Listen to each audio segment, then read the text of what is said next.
Okay guys, welcome to the video.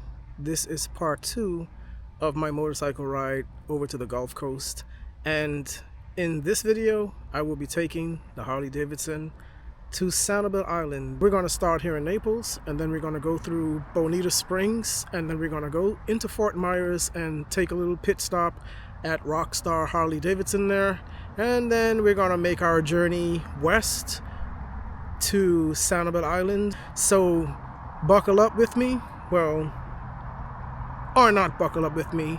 How do we get away with violating seatbelt laws? But anyways, so this should be a very scenic and therapeutic ride. Hope you guys enjoy the video, and see you on the road. Part 2. Oh, the state troopers are going somewhere fast.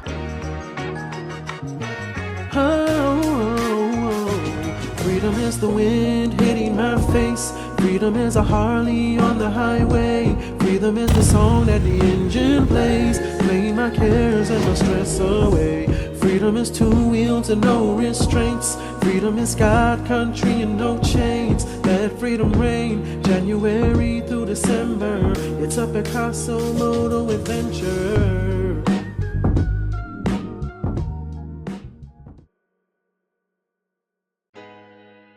As I left my Airbnb with the destination of Sanibel Island approximately 40 minutes away, I was curious to see how the area was recovering from the devastation of the powerful Category 4 Hurricane Ian in September of 2022. With heavy winds up to 150 miles per hour and 8 to 15 feet of flooding, the area was pummeled, destroying expensive homes, as well as the bridge which connected Fort Myers to Sanibel Island, turning this once paradise into rubble.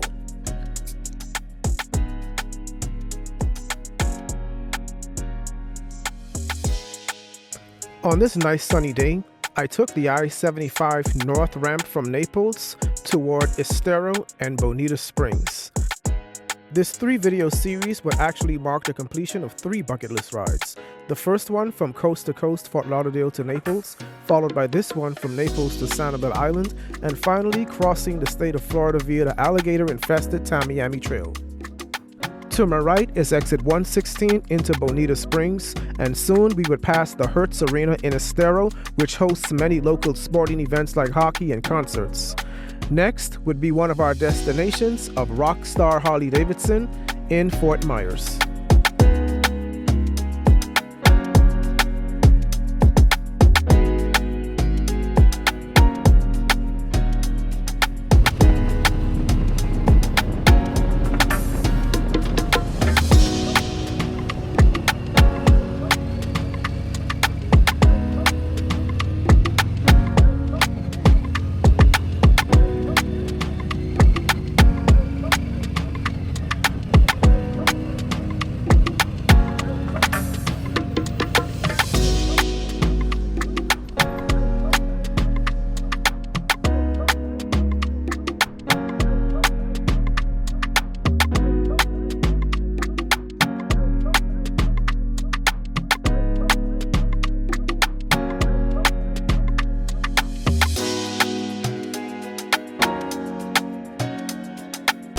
Okay, so I'm out here at Rockstar Harley-Davidson in Fort Myers, and I just copped a little bag. I just needed a drawstring bag, you know, just to have a small ride around town bag, and you know, this was kind of drawstring enough.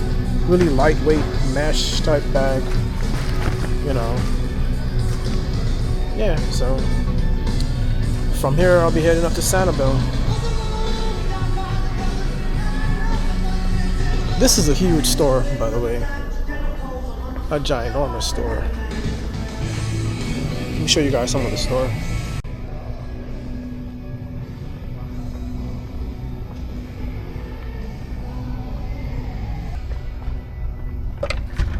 Yes, I feel like a rock star.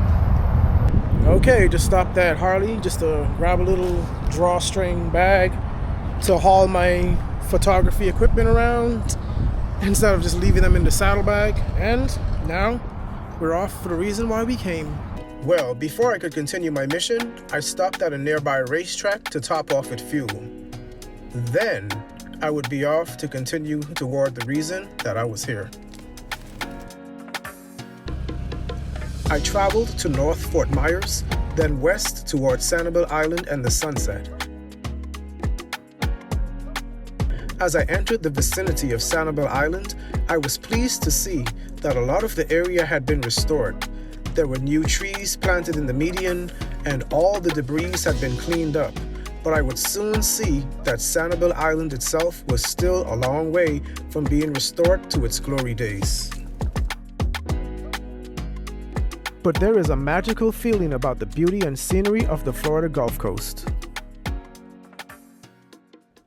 As I entered the Sanibel Island Causeway, I was greeted by commercial dump bins and piles of the former roadway which was destroyed by Hurricane Ian. Tractors and construction sites were still active and the bridge was repaired. The beautiful greenery that once was now replaced by dust and mounds of sand.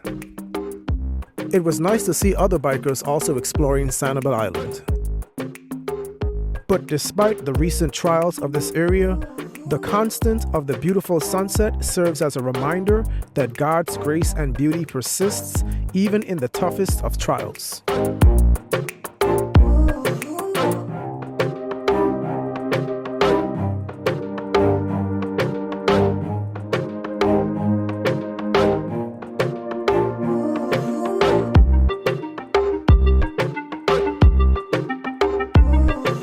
This was a trip that I took to Sanibel Island before Hurricane Ian.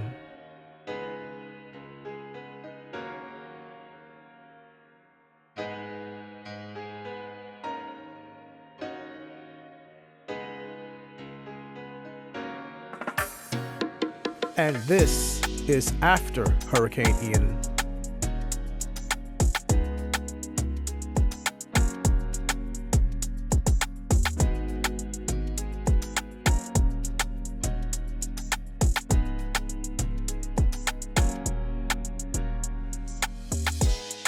And back to current time as we travel toward the mainland of Sanibel Island, when not too long ago there was no access to the mainland due to this bridge being destroyed.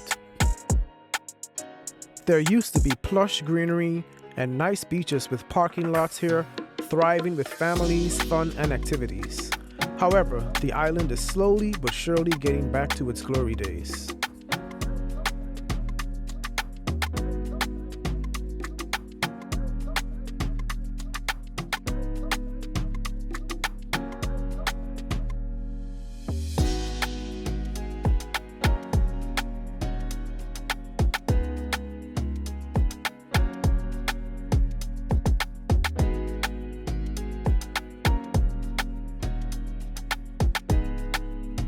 Finally, the mainland of Sanibel Island.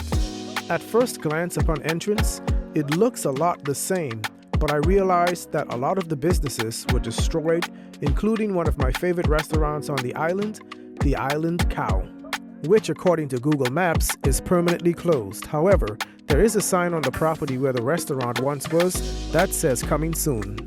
Okay, so there's Pops on his birthday, going into the Island Cow. Okay, so the Island Cow brought out some cupcakes.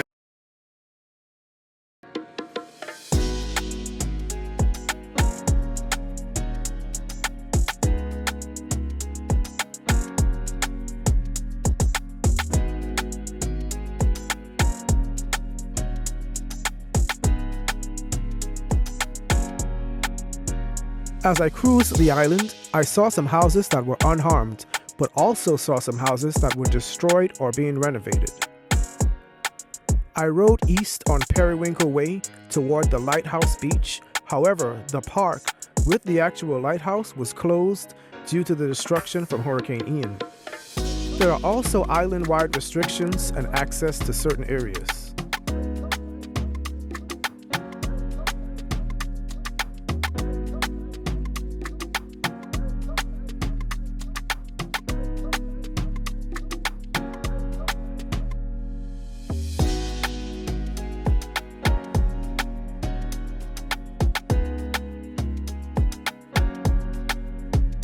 This is some footage from one of my previous visits to the Lighthouse Beach before Hurricane Ian.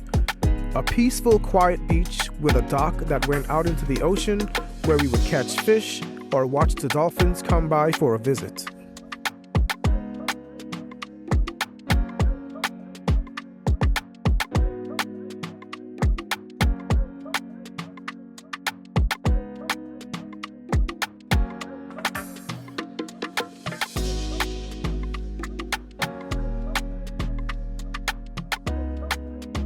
This is after the destruction of Hurricane Ian.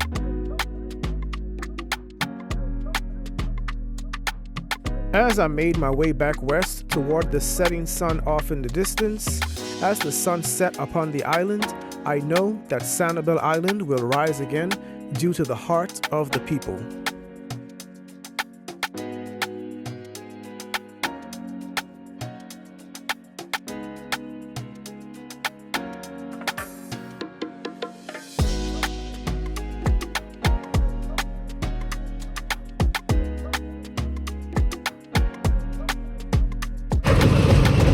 Okay guys, so now we're flying up out of Sanibel Island, and the weather actually good. As I climbed out of Sanibel Island, the beautiful sunset backdrop produced a beautiful glow and a slight chill began to fill the air, producing a magical feeling as I crossed over the Florida Gulf Coast.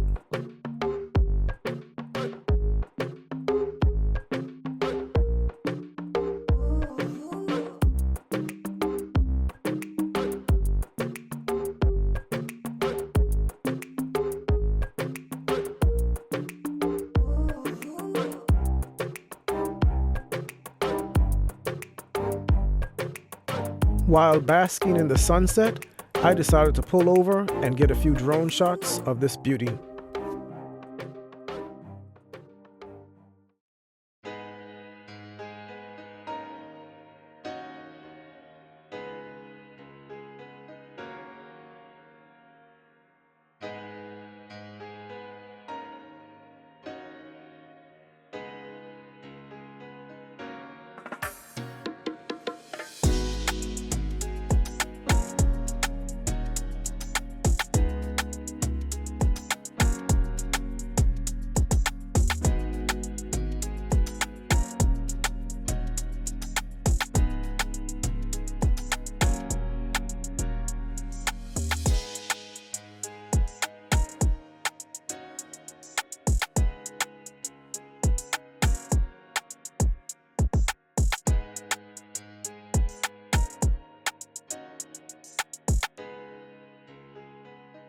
After taking in another amazing sunset performance by God, I ventured back into Fort Myers and met heavy traffic into the downtown Fort Myers area due to an ambulance and paramedics who were doing chest compressions on someone who was unresponsive.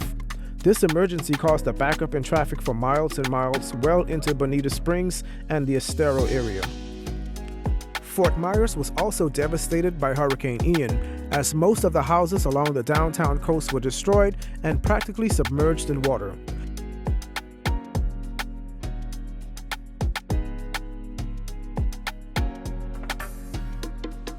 As I leave you with this clip of a recent trip that I took to Fort Myers before Hurricane Ian, please like, subscribe, and share this video if you enjoyed it. And be sure to check out part 1 of this series as I traveled coast to coast from Fort Lauderdale Beach to Naples Beach. And also be sure to check out part 3 and the conclusion of this series as I crossed the state of Florida from Naples back to Fort Lauderdale via the alligator-infested Tamiami Trail. So please like, subscribe, and share. And until next time, peace up, 2 wheels down, and I'll see you guys in the next video.